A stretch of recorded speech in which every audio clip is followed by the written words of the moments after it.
How you doing, movie fans, and welcome back to another edition of Snubbed at the Movies, where I like to discuss a particular film that I feel just never got the credit that it deserved when it was initially released at the box office, and then come to the ultimate conclusion as to why it failed. And today, we'll be talking about the 1999 Mike Judge comedy, Office Space. Let's take a look. After the success of MTV's Beavis and Butthead in 1993, creator Mike Judge was attracting a lot of attention from studios in Hollywood, and ultimately in 1996, he would turn in his first treatment of the film Office Space to Fox. The story follows a depressed programmer named Peter, who hates his job, and during an incident that occurs while receiving hypnotherapy, Peter basically just stops giving a damn and starts doing everything on his own terms.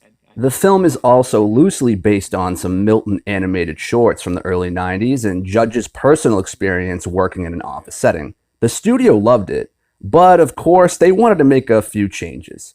Most notably, they wanted to cast a known actor as the lead Peter. At the time, the studio had their sights set on either Matt Damon or Ben Affleck. Damon liked the character, but felt the role just wasn't for him. And it was then that actor Ron Livingston read for the part. And at that point, Mike Judge couldn't envision anyone else in the role. The studio would continue to push for Ben Affleck.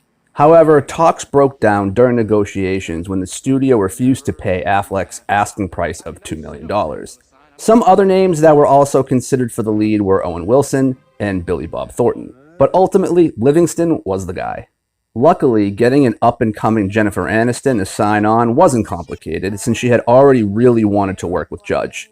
And once they started filming, the production itself went quite smoothly. Judge's vision of the film would pretty much stay entirely intact. The biggest issue was the marketing department had no idea how to market this film. In an interview with The Ringer, Sanford Panich, then executive vice president at Fox at the time, had this to say, quote, "Honestly, I do feel for the marketing guys, because I was in meetings where they were like, how on earth are we going to convey this movie in a poster? Are we going to put in 4 guys that nobody recognizes?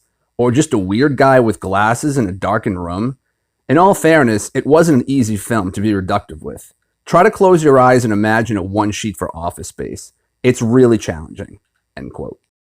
In that same interview, Mike Judge also expressed how he felt about the Postit Guy poster that the advertising department came up with by saying, quote, "It looked like an ad for Office Depot," end quote. Ron Livingston would also add, quote, "I'm an unknown, so it doesn't make any sense to put me on a poster.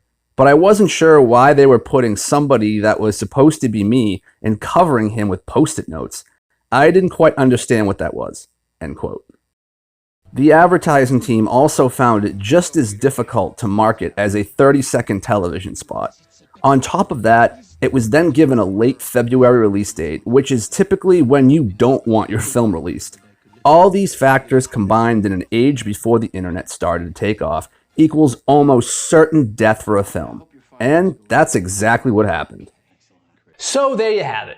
Office Space's failure at the box office can really be contributed to an advertising campaign that just didn't know how to reach its target audience, and a release date in February, which is usually a death sentence.